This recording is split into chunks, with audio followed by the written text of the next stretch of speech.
mãozinha já na Taça Guanabara. O Nova Iguaçu com 21 pontos em terceiro, o Vascão com 19 pontos. Quase deu um susto no Pedrosa, virando a página. O meu Fogão aí em quinto, mais uma vez com 17 pontos. E pega o Fluminense na última rodada. Para por aqui, para você, essa classificação, essa briga aí pra semi? Futebol é futebol. O Vasco pode tropeçar e o Botafogo vencer a partida. Mas assim, eu acho difícil que o Vasco não vença a Portuguesa em São Januário, com casa lotada.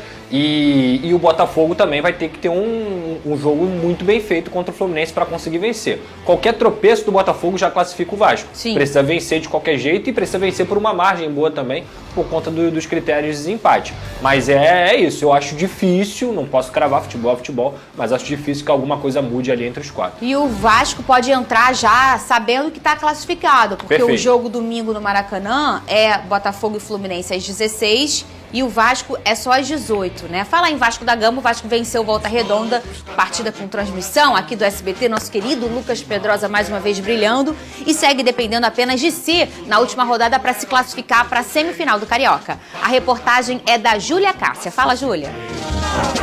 Os torcedores do Vasco que foram até o estádio Kleber Andrade, em Cariacica, estavam confiantes antes do duelo. Terceira vez que a gente vem, tá tudo certo, tô confiante, em nome de Jesus a gente vai ganhar. Tô muito emocionado e eu acho que o Vasco vai ganhar. Isso aqui é nossa casa, Espírito Santo é Vasco. Logo no primeiro minuto de jogo, o goleiro do Volta Redonda, Paulo Henrique, sentiu a perna e precisou de atendimento médico.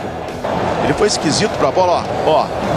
E acabou sentindo ali, que lance estranho, né? Paulo Henrique se manteve no jogo e conseguiu evitar com o pé o gol do lateral direito, Puma. O goleiro do Vasco, Léo Jardim, precisou trabalhar após este chute de fora de área de Wellington Silva. O goleirão vascaíno foi exigido novamente após mais uma tentativa de fora. O zagueiro Léo tentou tirar de cabeça e quase fez contra. A bola parou na trave. Puma arriscou de perna esquerda e novamente parou no goleiro Paulo Henrique. O gol só saiu mesmo no fim do primeiro tempo. Payet bateu falta e o volante Zé Gabriel cabeceou para o fundo do gol. Uma bola muito bem treinada e foi esperto o Zé Gabriel. Ele se antecipa a marcação. De Cuca, legal, é gol do Vascão. No início do segundo tempo, Volta Redonda retornou melhor e Sanches quase fez de longe. Payet deixou David na cara do goleiro, mas ele perdeu a chance de ampliar a partida. Quem não faz, toma. O Volta Redonda empatou a partida com Robinho de cabeça.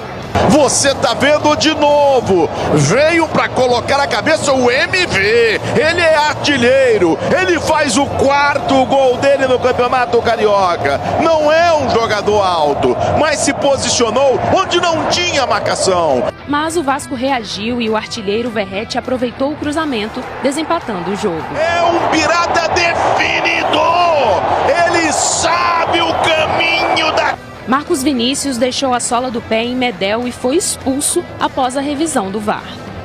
A partir daí, o Vasco só administrou o resultado. Com a vitória, o Vasco da Gama permaneceu na zona de classificação para as semifinais do Campeonato Carioca e só depende dele mesmo para garantir a vaga na próxima fase.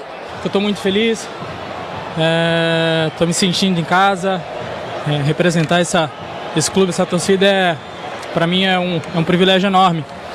Mas não só a minha crescente, a da equipe também, a gente vem crescendo jogo a jogo, fizemos bons jogos nos clássicos.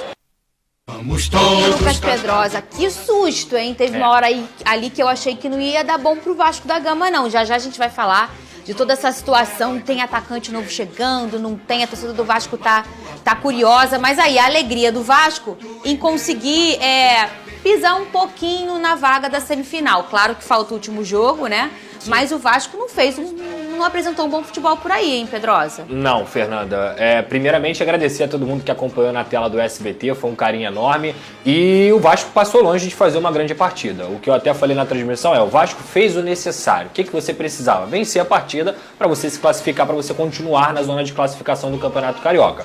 Mas com a bola rolando, a dificuldade do Vasco ela ficou cristalina no setor ofensivo, que é o setor mais carente da equipe. O Vasco constrói, o Vasco cria as oportunidades e não consegue finalizar. O único atacante que realmente continua sendo um cara efetivo é o Verratti. E mesmo assim, não dá para uma equipe como o Vasco da Gama ficar dependente da criação do Payet e muito menos ficar dependente só do Verratti para fazer gol. E é por isso que essa deficiência que a gente vem apontando, na hora da pontaria, ela é complicada. Agora, ponto positivo, a bola parada do Payet funcionou, coisa que não vinha acontecendo nos últimos jogos. Ele deu uma cobrança de falta na cabeça do Zé Gabriel e acabou conseguindo fazer o primeiro gol. Depois o Vasco, que é outro ponto de preocupação, sofreu alguns apagões dentro da partida, inclusive isso é informação, a comissão técnica fica preocupada nesses jogos de menor expressão com a questão da atenção da equipe, por conta do quê? Nos jogos grandes, Flamengo, Fluminense, Botafogo, o Vasco consegue jogar de igual para igual o tempo inteiro, na intensidade, com atenção. Pega um adversário menor, um adversário mais fraco,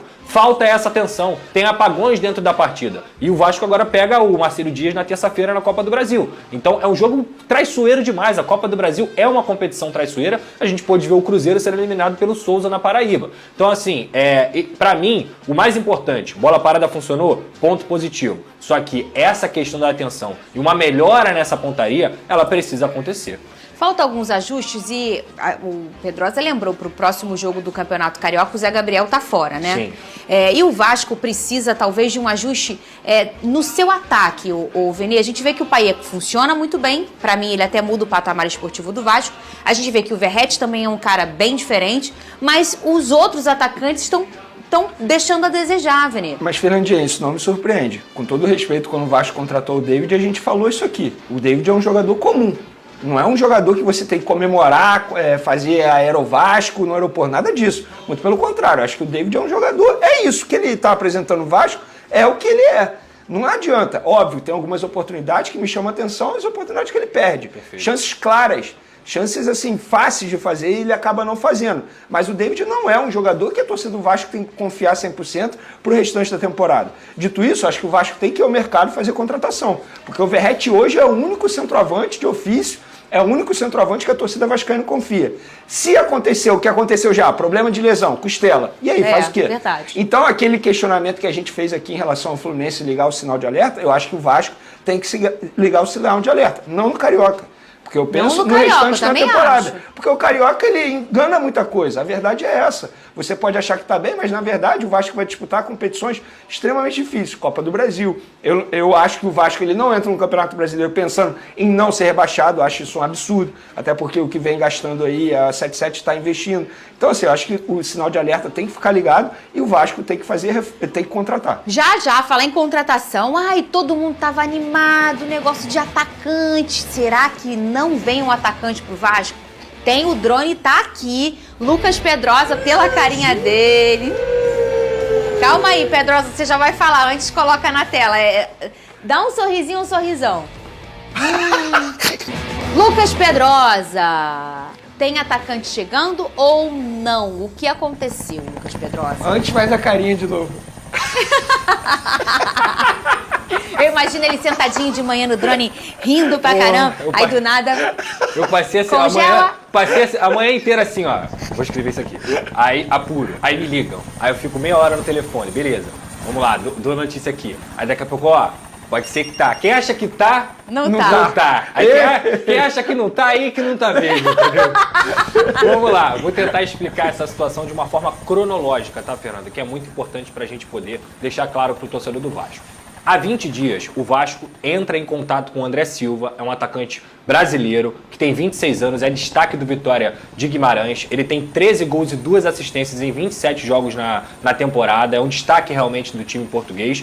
O Vasco da Gama entrou em contato com esse jogador, entrou em contato com o Vitória de Guimarães e tinha praticamente tudo acertado. Mas como a gente sempre fala, para acertar com o jogador de fato, você precisa da aprovação da 777. O Vasco acertou praticamente, entrou em contato com a 777, fez todo esse processo de burocracia, que é um processo demorado, mas ao mesmo tempo a gente está falando aqui de uma proposta de 3,8 milhões de euros parceladamente em 3 anos. O Vasco teve bala na agulha, a 777 aprovou esse investimento. Porém, durante esses 20 dias, quem também estava na jogada era o São Paulo. O São Paulo, até a última semana, era o time mais próximo do André Silva. Por quê? Não é que o André Silva não queira jogar no Vasco, é porque ele prefere jogar no São Paulo. E isso é completamente normal, Fernanda. A gente está falando aqui de uma equipe que é a atual campeã da Copa do Brasil, que vai jogar uma Copa Libertadores, e o Vasco ainda está nesse processo de reconstrução. Além do André Silva ser paulista, a família ser paulista, então não é que ele não queira jogar no Vasco, mas ele prefere jogar no São Paulo. Ontem, quando eu dei essa notícia de forma exclusiva, o São Paulo não tinha conseguido chegar a um acordo financeiro com o Vitória de Guimarães. E foi aí que as coisas clarearam para o Vasco da Gama. Porque o Vasco já tinha o aceite do Vitória de Guimarães. O Vitória de Guimarães quer fazer negócio com o Vasco da Gama porque sabe que o Vasco vai poder pagar. E o São Paulo enfrenta problemas financeiros. Inclusive, fez uma proposta de empréstimo com opção de compra, algo que não agradava ao time português. Porém, nessa manhã, sabendo do interesse do Vasco, sabendo que o Vasco chegou a um acordo com o Vitória de Guimarães, o São Paulo ligou o sinal de alerta, enviou uma outra proposta e hoje qual é a situação, Pedrosa? O empresário do André Silva ligou para o Vasco da Gama, falou, Vasco, agradeço a proposta, foi uma proposta inclusive realmente importante, a gente gostou, mas ele quer jogar no São Paulo. Porém, o Vitória de Guimarães ainda não se acertou com o São Paulo. Então, como a gente sempre fala aqui, futebol, meu amigo, é só quando está assinado. O Vasco vai ficar se arrastando por esse jogador? Não, mas vai continuar monitorando. Então, hoje, o mais provável é ele ir para o São Paulo. O que não quer dizer que ele não possa parar no Vasco. O Big Boss falou aqui no meu ouvido que até então era vitória de Guimarães. Aí depois virou derrota de Guimarães. Agora é empate de Guimarães.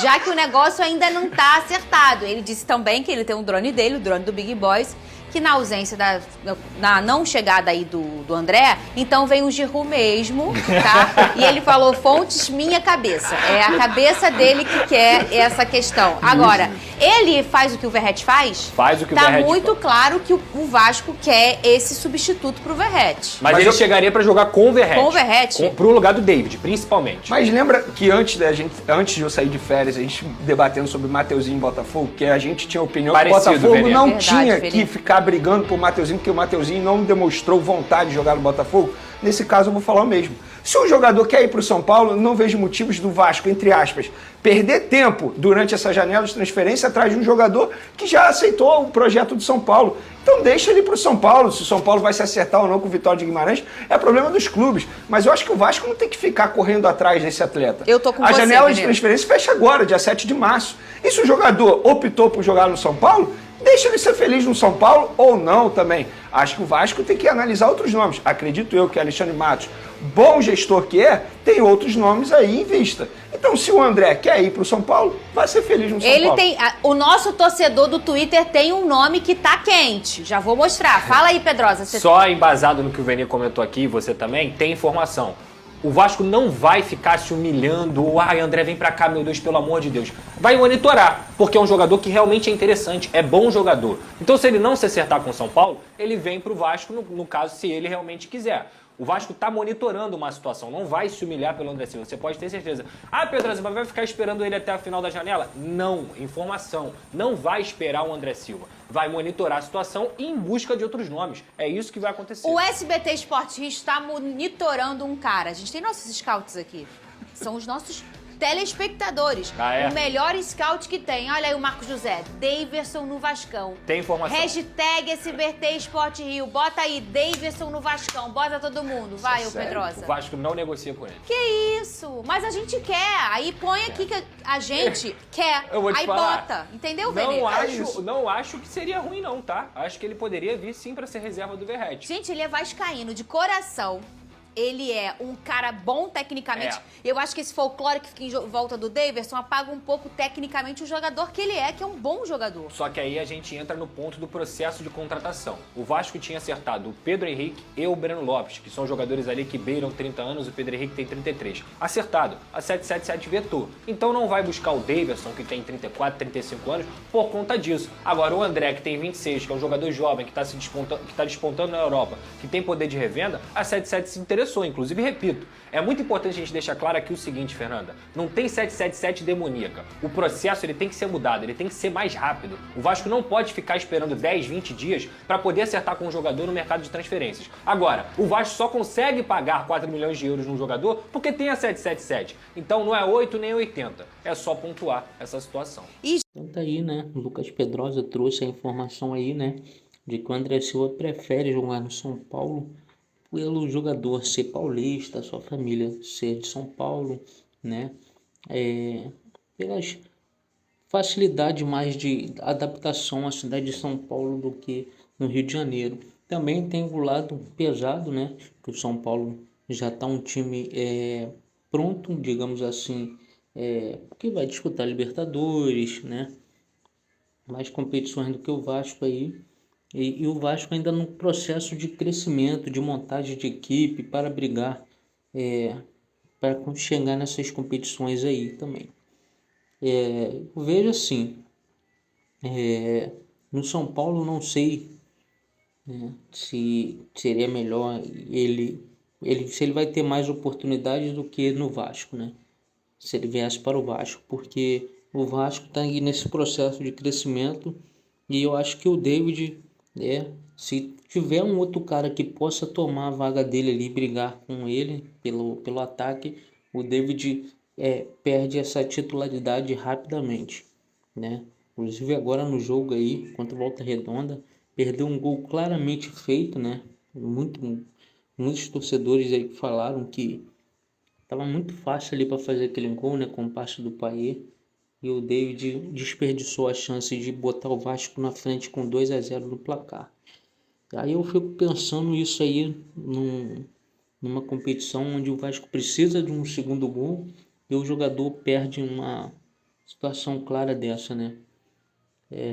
Então o Vasco precisa reforçar o seu ataque porque não dá para manter ali o David como titular, que a qualidade do jogador é um pouquinho abaixo, né? Então o Vasco precisa trazer aí um jogador para tomar essa posição do David e jogar bem, né? Fazer o ataque do Vasco fluir. Porque nas outras posições eu vejo o Vasco muito bem preparado, né? Como a zaga está fortíssima. O meio campo também agora aí com o Esforça, o Galdames, Payet. O Vasco está consolidado e no ataque precisa aí de alguém, né? Para fazer uma sombra ao Verratti e também alguém para jogar ao seu lado. Então deixa aí sua opinião, se inscreve no canal, ative as notificações. Muito obrigado, valeu!